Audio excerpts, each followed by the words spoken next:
Hello friends.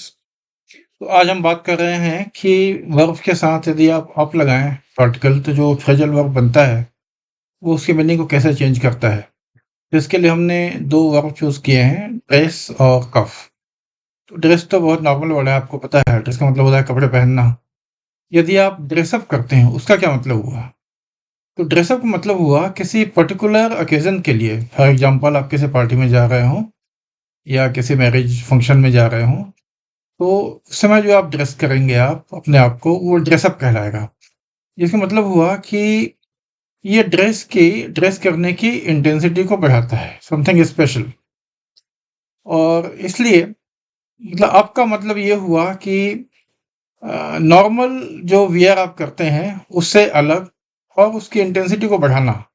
तो अब जो है वो जनरली इंटेंसिटी बढ़ाने के लिए यूज़ होता है, किसी चीज़ को कंप्लीट करना, किसी चीज़ को special banana.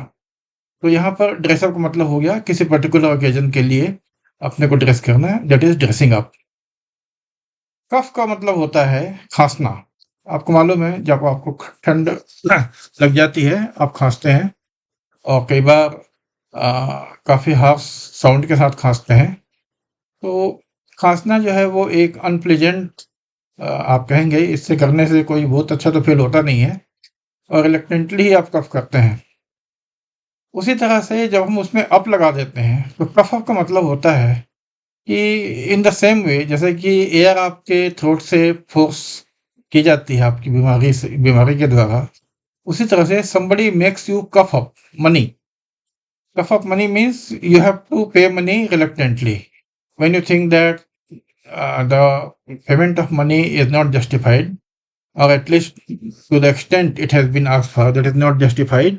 In that sense आप कहते हैं कि फॉर एग्जांपल आप मैकेनिक के पास गए और उसने आपसे ज़्यादा पैसे मांग लिए, आपको देना पड़ा, तो आप कहेंगे I have to cough up this much for this small thing. तो ये जो हम फ्रेजल वर्ब्स लगाते हैं, वो जनरली तो हम कहते हैं कि फ्रेजल वर्ब की मीनिंग जो है वो गेस करना बहुत मुश्किल है। लेकिन बहुत सारे तरीके हैं जिसमें आप यदि पार्टिकल पर कंसंट्रेट करें तो आप मीनिंग गेस कर सकते हैं। और इनफैक्ट ऐसी मीनिंग गेस करके ही जब आपको कंफर्मेशन हो जाती है कि इसका यही मतलब है, तो वो आपके दिमाग में अच्छी तरह इम्प्रिंट हो जाता है। तो हमको जैसे ये आपका आपके 4-5 और हैं, यूज़ हैं, जिससे आप जो फ्रेजल वर्ब्स जिनमें अप यूज़ होता है उसका आप मीनिंग जो है वो गेस कर सकते हैं।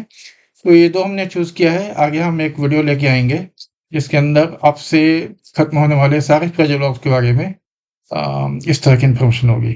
Thank you so much. Thanks for your patience. Thanks.